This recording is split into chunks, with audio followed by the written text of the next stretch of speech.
outside with the man. Come on, y'all know we on the block, man. Come through here playing what they gonna get.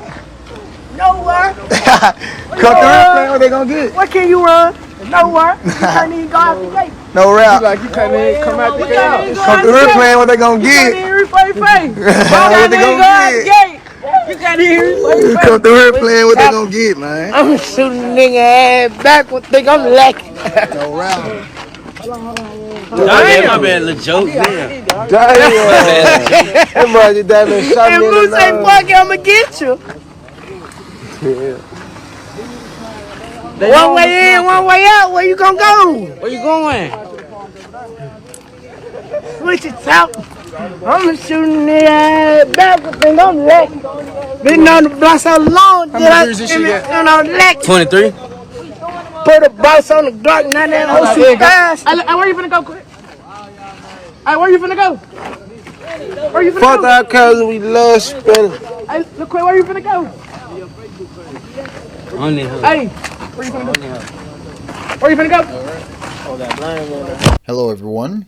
My name is Dylan Schumacher.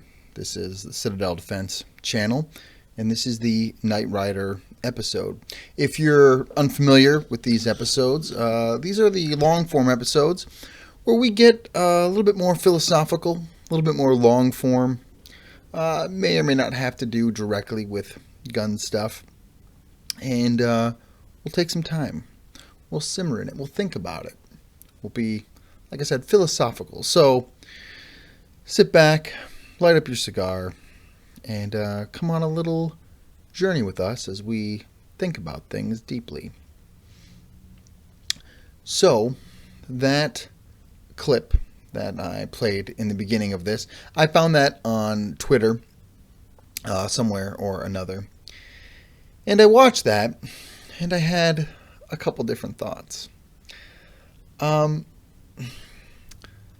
first thought I had was about criminality in general, right?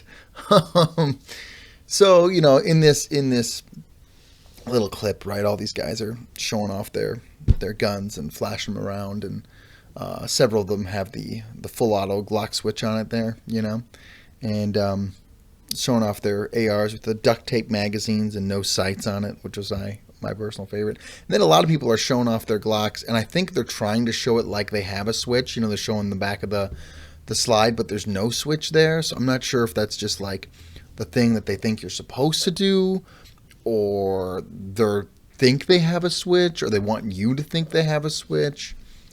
I don't know. It's kind of silly, you know. All these young men that are, I don't know what, 16, maybe the oldest is like 20, maybe, in that clip. You know, I doubt it.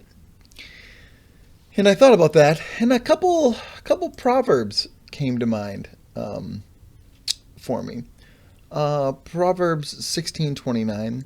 A man of violence entices his neighbor and leads him in a way that is not good. Proverbs 3:31. Do not envy a man of violence, and do not choose his ways.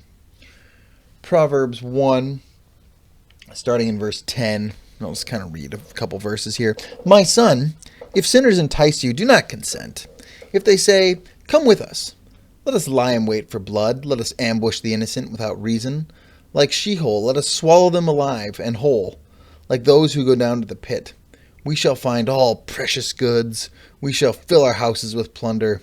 Throw in your lot among us. We will have one purse. My son, do not walk in the way with them. Hold back your foot from their paths. For their feet run to evil, and they make haste to shed blood. For in vain is a net spread in the sight of any bird. But these men lie in wait for their own blood. They set an ambush for their own lives. Such are the ways of everyone who is greedy for unjust gain. It takes away the life of its possessors. So I was reading that, and I was seeing that clip, and I was thinking about these proverbs about the way of violence, right? And, you know, I'm watching this clip, and if that that proverb, doesn't apply to this clip and envying men of violence, then I don't know what does, right? Because clearly, right, they're glorifying a life of violence, right? They're showing off their guns and their watches and their whatever, and it's this materialistic criminality, men of violence kind of thing, right? And I'm watching this clip and I'm thinking, these guys think this is cool, right? They think this is desirable. They think this is something to be pursued or glorified, right? That's what they think in their inmost hearts and their inmost beings. They think, I am being masculine and smart, and I can't even say that with a straight face, and I am being I'm showing my prowess and my danger, and I am a man of violence. I'm not one to be messed with. Look at me and all of my boys with all of our cool illegal implements. And so I think there's a couple things off that. There's two major things that I want to talk about. One is, not everyone thinks like you. This has been harder for me to get to in the past couple of years, honestly. But I keep having this realization over and over that not everyone thinks like me. In this case, let's just take these assumingly criminal, certainly criminal for the ones that have the full auto Glock switches, but let's just assumingly criminal young men, right? They don't think like me. They don't share the same values that I share. Obviously, they're men in violence. They're waiting for blood. They're laying a trap for their own feet, as the proverbs say. They don't share the same set of morality that I share, right? They don't share the same basic thought process to get from A to B to C that I share, right? Because I would look at this clip and say, this is obviously retarded. You live by the sword, you're going to die by the sword. Your life expectancy is probably 18, 20 years total in your total life, right? Like you are not setting yourself up for a good thing here. You are going to die violently, you're going to die young, and it will be your own doing. They don't think that, right? Or maybe they kind of know it or think it or whatever, but to them, again, this is something to be desired. This is how you make money, and you live after material things and wealth and violence, and you drink in the blood of the innocent, right? Like to them, this is what you should do. And the fact that you wouldn't do it means you're a bitch, right? It means you're some kind of weakling who is too afraid to stand up for themselves and take what's theirs or some such. I don't know. I don't want to put words in their mouth. I want to be fair to the criminal element. And I think that's a hard thing for most of us to think about. You, if you're watching this, chances are have some kind of what I'm going to call a middle class value set. And what I mean is, likely, again, we're making some guesses here, okay? But you, in general, try to respect other people's privacy. You wouldn't want to say anything out of turn to offend somebody that would be inappropriate in some kind of public setting. You'd like to mind your own business, and other people should mind theirs, and you just really want to get about your life and be given a fair chance at things, and go through life in general. That's what, in general, I'm going to classify as a middle class value set. Robbery's wrong, murder's wrong, lying's wrong. You might do it once in a while, but you feel guilt about it, right? Like the middle class value set, which is what I grew up in. And it's taken a very long time for me to figure out and really believe on a core heart level that not everybody shares that, right? And I've been confronted with that again and again and again in my life, where I have this middle class value set and someone does something or says something, either, online or in my presence, and I'm just like, whoa, like that's not acceptable. You can't say that here. Why would you say that? Why would you do that? I read this story on Twitter, so who knows if real or not, right? Some screen grab, I think it was from Reddit or something, and this person was complaining about these Indian immigrants that had ruined this nude beach. And this person was complaining because they're saying, well, we had this nude beach, and we would all just go to this nude beach, and he was complaining about these Indian immigrants. I think this was out of Canada, that would show up fully clothed and just take pictures of women and try to hit on women, and not engage in the culture of the nude beach, but just kind of try to suck the life out of it. Now, I'm not a nudist personally. However, I thought that was a very interesting story in the sense that it was a perfect microcosm of the decline of the West in the past however many years.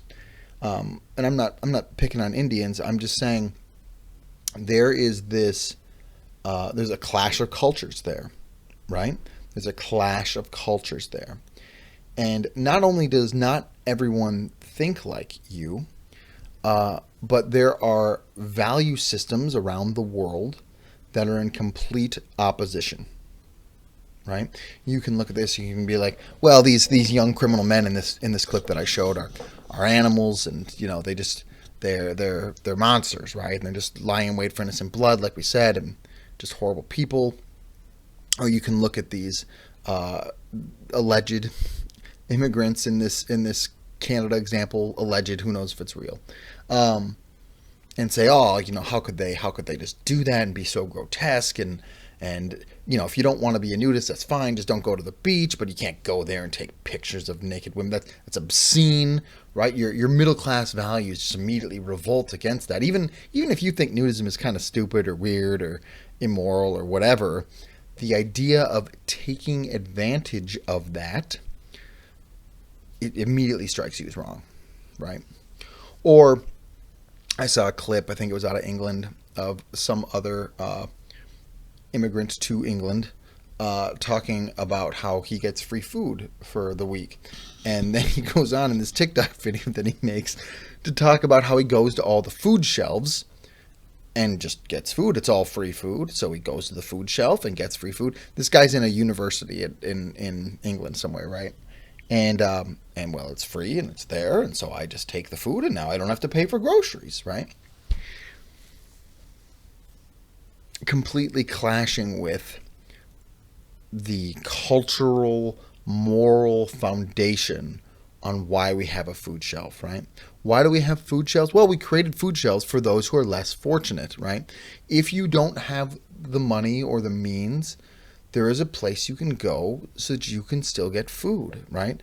And it is a cultural assumption that you don't go there if you can provide means. In fact, you would even feel a little embarrassed or shamed. I have to go, well, I have to go to the food shelf because I can't work or provide or whatever. You would never be like, well, yeah, I mean, yes, I just went down to the food shelf. It's like, Frank, don't you make 150 a year? I mean, yeah, but they got free beans down there, so of course I went, right? Like that would never even enter your consciousness, right? Not all people think like you. And so you have this clash of cultures.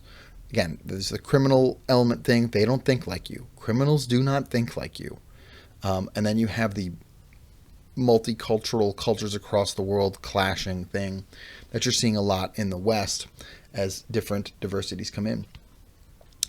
And it's probably unpopular to say, I don't know if I should say this on the internet, but certain cultures are incompatible with each other. Right? Like that's just, I don't know. That seems pretty self-evident that certain cultures are incompatible with each other.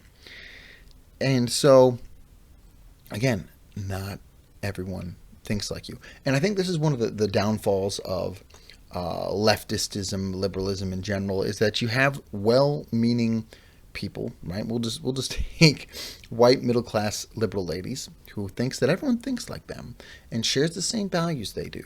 And we just need to help everybody, and then things will be better, right?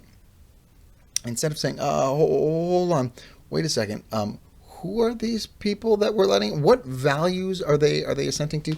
It used to be, right? You roll back the clock, let's say 100 years, right? Like, do you remember when it's like, there was a big, you weren't alive. a big protest to like the Irish coming over. It's like, oh, these Irish are coming over to America, and America's for Americans and Native Americans, and what they meant by that was people born in America, need to unite against these Irish immigrants that are coming in, And there was this recognition that the other is coming in to our thing, and if they don't assimilate to our thing, they'll ruin our thing, right? And that was how the assumption for immigrating to America worked for most of its history was. You come here and you assimilate to the thing. That's how it's worked in all the West, right? You move to the West and you assimilate to the West. Why? Because that's why you're going to the West. Otherwise, again, what are you doing? But now we have a place where we say, no, you can't do that. That's racist. What we need to do is we need to have people all come in and keep their conflicting values and morality and thought processes, because that will be better. And then magic step, and then everything's better, right? Like that's the kind of reasoning that I don't quite follow. But again, not everyone thinks like you. And what you're seeing in the West in general and things is this gutting of cultural institutions and Western culture. Why? Because we're not asking people to embrace our values. Rather, we are encouraging them to reject our values by keeping their own values that are in direct opposition to ours, right? And when I say our values, right, I mean that what I'm just going to call middle class value set. Okay, I don't really know what a better term is for it. Maybe you do, but that what I would say is been the predominant and dominant value set in America in the past, 7,500 years, something like that. And now we are entering this dark time in history in the decline of the empire, where we are, again, encouraging people to reject that, or encouraging people to hold beliefs that are in direct opposition to that. And so you do not have a unified American culture. And that is a very big problem, right? Now, America is a huge place. It's the third largest nation in the world by population. It's the third largest nation in the world by landmass. Largest nation in the world by population. You have India and then China and then us. Landmass, it's something like Canada and Russia and us, I think. Don't quote me on that. You can Google that, but it's something like that, okay? But we're big. Very big country. Very big place. And as a result, it's really hard to unify a country of that size anyway. You could say, oh, well, India's done it or China's done it. First of all, India, geographically, not nearly as big. Second of all, do you know how many languages float around in India? I've been to India. You think, oh, it's Hindi, right? No. And talk to any Indian, and they'll tell you that's not the case at all. And a lot of them speak English better than they speak Hindi, right? Because both Hindi and English are the predominant language in India, or the official languages in India. And then most everybody grows up speaking whatever their tribal language is. China, you say, oh, well, it's China, right? China has done a very good job of eradicating all of its minorities and forcing everyone to learn Han Chinese, right? Which is not the predominant language of China necessarily. They just force everyone to learn, you will learn Han Chinese, that's it. And they've crushed down all these other languages that are, variants or dialects or whatever, but are so dialectically, I don't know if that's a word, different that sometimes they can't even understand each other. Russia historically, right? If you look at Russia, again, huge country, right? You look at someone from like Siberia, Russia versus someone from like Moscow, one looks much more Asian than the other, right? Or you even have the Cossacks or the Chechens, right? Like you have all these different groups of people, right? Again, hard to have a unified culture. And America is no different. America does not have a unified culture, and I would say hasn't probably my entire lifetime, maybe a little bit longer, depending. But again, used to be there was a dominant culture within the United States that we're all, again, I'm going to call it that middle class value set, that we're all should assimilate to. That's kind of the way things are. And yeah, you have these other pockets of how things are done, but I mean, it's not a growing problem. There's like one major one and a little bunch of little ones. But now what you have increasingly is these different pockets of culture, right? And they're all kind of equal in size and value, and they're all vying for different things, right? And if you don't have a nation with a unified culture, you don't have a nation. You can say, oh, that's wrong, or that's immoral, or that's racist, or you can't say that, Dylan, or whatever, but that's the truth of the matter. You have to have a unified culture to have a nation. Nations are not simply free economic zones, right? Nations are not simply borders on a map. That's not all a nation is. This is one of my huge gripes with libertarians. I'm embarrassed to have ever called myself a libertarian, but one of my huge gripes with libertarianism is that they view a nation as simply little sketches on a map, maybe, because most of them are going to be like, borders aren't important, but it's just an economic zone. And commerce is the most important thing. No one should nap, right? Non-aggression principle. No one should compete against someone else in an aggressive manner to take their stuff or whatever. But at the end of the day, really, it's just an economic zone, And then the further down that libertarian train you get into the anarchy thing where it's like laws, rule, order. We don't need that. People will act in their best long-term self-interest. We just need free commerce, and that will fix everything. And I just think that's a bunch of crap. I think it's like Reddit tier, high school level idiocy. Because that's not how people work. People need culture. There has to be a cultural fabric to sew them together, right? There's that very famous line by John Adams that's something to the effect of the Constitution was made for a Christian, moral, and righteous people, and it will not work for anyone else. I'm going to see if I can find it right now.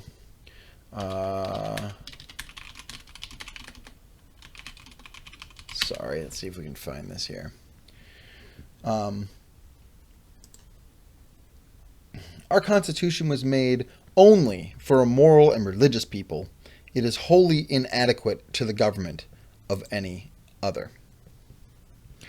Right? Now, some people will read that and they'll say, well, we're not that, so now what? Right? Which is a fair question. But my point is that there was a predominant culture that was made, right? It was this moral and religious people. And what he meant by religious was Christian, obviously. And now you don't have that, right? You don't have this predominant, like I said, middle class value set. Not everyone thinks like you. So, what does that mean for a nation? Well, I would say it means you don't have a nation, right? You have these young 18, 16, 20-year-old, whatever, kids in the hood in some urban center showing off their illegal firearms. And not only will they not be prosecuted in any way, shape, or form, right? If I showed off that kind of illegality on this YouTube channel, you better believe I'd be in handcuffs the next day, maybe 2 days if the ATF's slow, right? These guys, nothing will happen to them whatsoever. So the law is not enforcing the law against evil, 1. 2, you have a completely fractured culture, right? Like you put one of those guys and me just in a room to hang out. What are we going to talk about? I guess I could give them a lecture on gun safety. Hey, maybe don't point the guns at everyone. When you turn the gun around and flash it at everyone, you're flagging everyone behind you. Maybe it's not a good idea. But like I said, there's no cultural bond there at all. What do we share? What do we share? Again, I could lecture them about their stupid choices and etc. But there's no cultural common ground. And this is just one example where we don't have cultural common ground in this country. It's one of the reasons, it's not the only reason, but it's one of the reasons politics feels like this increasing gulf where you can't talk to anybody on the other side, right? Because your core assumptions are different than their core assumptions. Not everyone thinks like you. right? That the way you look at the world and understand things is different than the way they look at the world and understand things. And what you think is right, moral, just, fair, etc., is not the same thing as what they think is right, moral, just, fair, etc. Not everyone thinks like you, right? So what do you do with that? How do you maintain a nation when everybody has a different, not everybody, but there are some major different competing, conflicting, like direct opposition here, cultures, right? How do you do that? And I guess my ultimate answer is, well, you don't. You don't. We're in the dying stages of an empire where there are not going to be, there's not a unified culture. It's almost impossible to reconcile at this point, right? I mean, what would that take? Let's go ahead. This is a philosophical time of night, right? It comes out at like 2:30 at night. You're probably watching this in the morning because I sincerely doubt you're up at 2:30. Maybe though. Maybe you're one of my night riders. Which, by the way, I realize the irony of talking about men of violence, right? And I call the show Night Rider, right? Like, I get it, okay? And just bear with me, have a sense of humor. But how would you even reconcile that? Well, I guess we could go for mass deportation of all illegal immigrants, right? To help cull the cultural herd.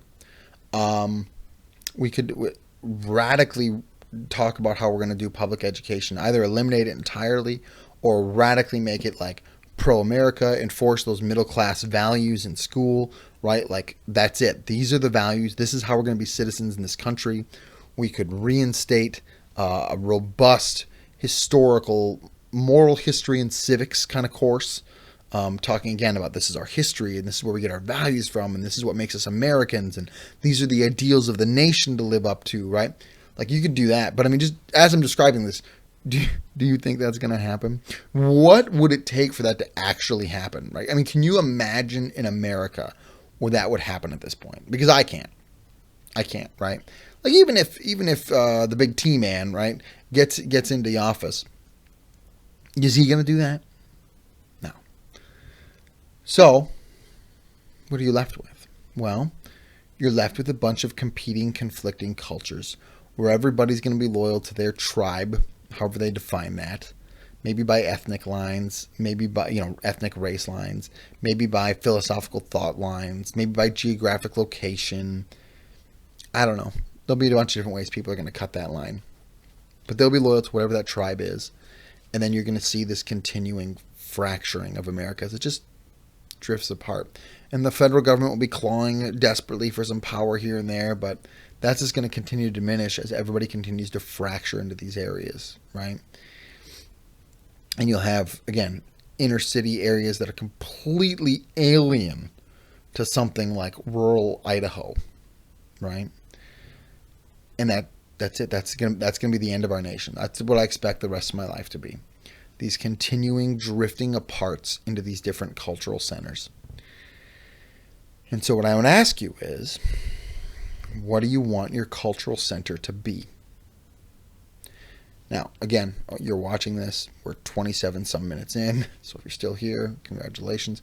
I hope that it would be those middle class set of values, right? But there's going to be some core values there. And what are you going to build the future to be? I'm a parent. I think about that with parenting my kids all the time, right? I think about want to instill my values in my children that will be the values that they will build the new society in. Because I probably won't live to see it, right? I'm going to live in the fracturing time.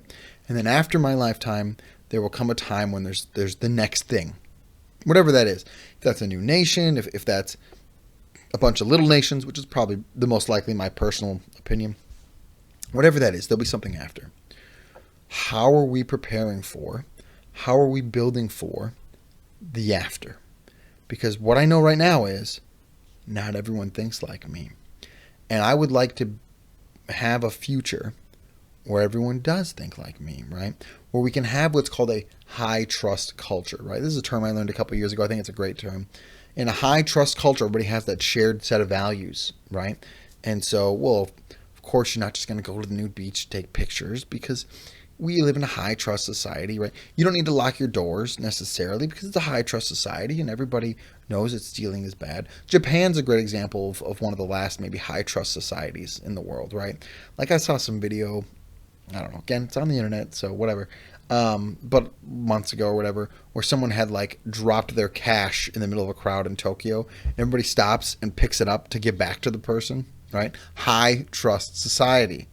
You do that in New York or Chicago or Los Angeles or any major metropolitan city in America. Do you think that's going to happen, right? You think, no, of course it's not going to happen. People are going to grab it and run, right? Especially depending on where you are in that city, right? So I think that is a thing that, again, we need to think about. We need to think about the what comes after. I think about the what comes after a lot. There's going to be something after the decline of America. As things drift apart and fracture and get worse and crime increases and the government either won't or can't do much to squelch it, right? And as these different competing cultures vie for power in state institutions and local areas and et cetera, what's going to come after the burn down, right? What's going to come after things get just, again, fractured, weird, bad, maybe kinetically violent, maybe not, I don't know. But there's something after. What are you preparing for to be that after? Have the long game in mind here. Have the 20, 40, 50, 100 years from now in mind here. How are you going to help build the after? Knowing right now that not everyone thinks like you, how can you help build the cohesive culture that's going to hold something together in the after? So I hope that gives you something to think about. I hope that gives you something to dwell on. I hope that gives you, something to chew on. Maybe you have some brilliant idea and you can share it with me and we can all be better off for it. Until then, do brave deeds.